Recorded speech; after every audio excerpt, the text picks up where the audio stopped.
tibial cranial. Tibial cranial. Depois, extensor tibial grande, extensor longo dos dedos. Aqui, ó, branquinho. Depois, na sequência da tíbia, peroneal longo. Não, é muito extensor lateral dos dedos. Vou falar devagar pro menino. Extensor lateral Mas dos tibial cranial.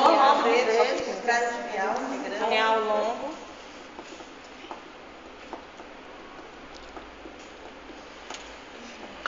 Abaixo, o azul. Extensor lateral dos dedos, bem pequenininho, Aqui, tendão. ó. Extensor lateral dos dedos. Extensor lateral dos dedos. Depois, flexor do dedo médio. Extensor lateral dos dedos. Eles são pequenininhos. Se você seguir o peroneal, você vai chegar nele, tá? O verdinho aqui, ó. Músculo flexor longo dos dedos. Extensor. Grande ligado ao peroneal longo. Flexor E ao nervo. Esse qual é? Músculo flexor do dedo 1. Qual é o nervo? Não. Ciático. Longo dos dedos, professora, é esse, né? Flexor longo dos dedos. Eu esqueci um aqui, desculpa, tá? É esse aqui, ó. Flexor longo dos dedos, que é um flexor superficial. Peraí, deixa eu ver.